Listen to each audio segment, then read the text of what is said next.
Hey, this is Max. Welcome back to another CSR2 video. I'm here with the 2022 NSX Type S in the live lobby. I'm going to run a few opponents and then I'll show you what I have set up for this car, why it works this way, and why it's relatively good with these particular parts.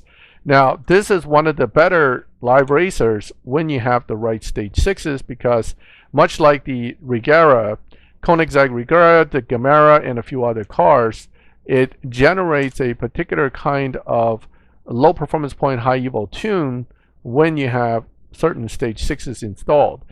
This is the case with quite a few cars in the game, so this is not unique to this car, but this car definitely has it and can take advantage of it, much like the Koenigsegg Regera and also the Gemera.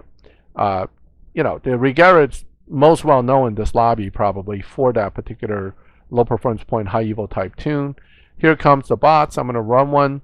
That'll give us an idea what lobby I'm in and whether there's a chance I'll be moved to a faster or slower lobby. I don't think I'll be moving to a slower lobby. If anything, the bots show up, it usually means that you're going to go to the faster end of the lobby rather than slow. But it doesn't mean that we can't run the bot slow and tell the bot that, hey, listen, my averages aren't that great. You don't need to kick me. I will be happy to stay in this lobby. So let's see what the bot runs. If he runs a 13.0, that's a bad sign. If he runs a 13.2, that's a good sign. 13.3, even better.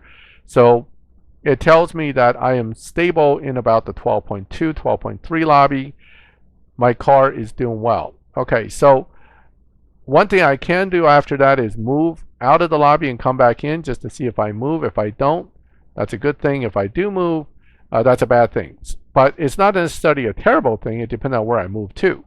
So I could move to, say, a nicer lobby, or I can move to a much tougher lobby. It really depends on how the computer wants to set me up. So back in we go. I'll do one or two more races, then we'll go back and look at the car because there's no need to do tons of races. So Wicked, Pizzler, I think this one might be the 12.3 or the slower end of the 12.2. I don't think these guys are actually better or faster. A lot newer players. A lot more newer players usually means it's not as challenging a lobby. Let's go ahead and run a Supra and see what happens. Again, 3-star, Gold Star Supra.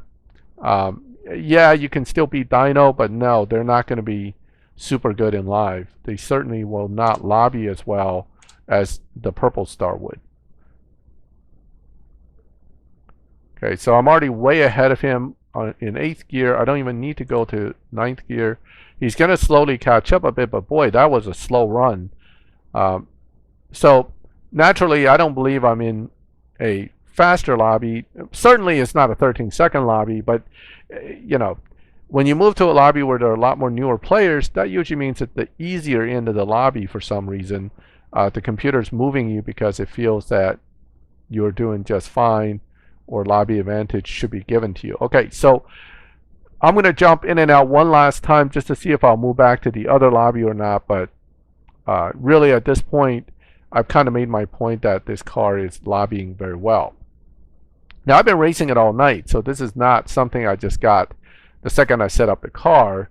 I've been very careful. I gave up a few races if I noticed the opponent's running really fast, and you know, decided just to hold in to this slower lobby. So it looks like no Itch is here again with me.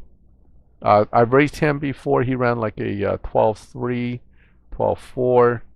So yeah, so same 12.2 to 12.4 range cars.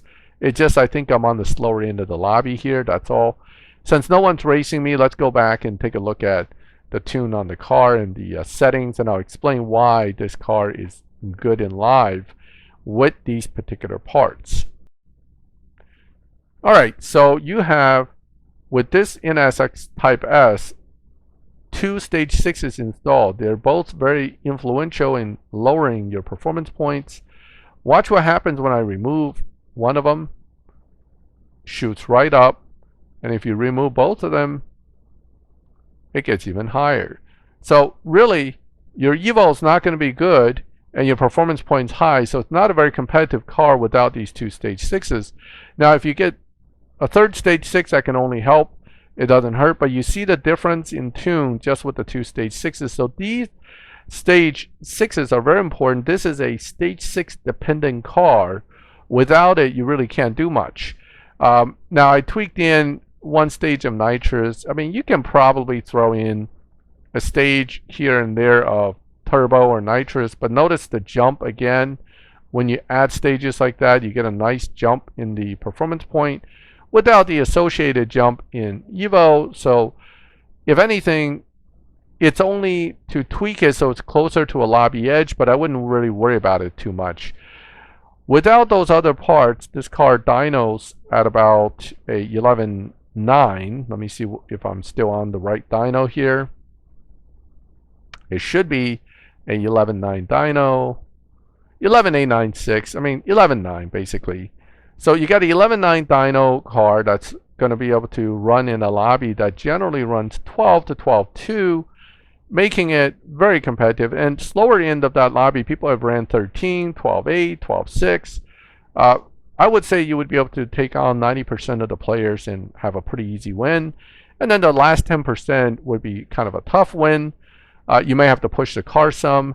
And of course, if a car's fully down-tuned and lobby in there, you will lose. I mean, if they run faster than 11.9, let's say they pull 11.6 off in there, you're going to lose. But if they run 11.6 and a 12.2, they're not going to stick around anyway in the lobby very long. So either way, I feel it's a pretty safe car.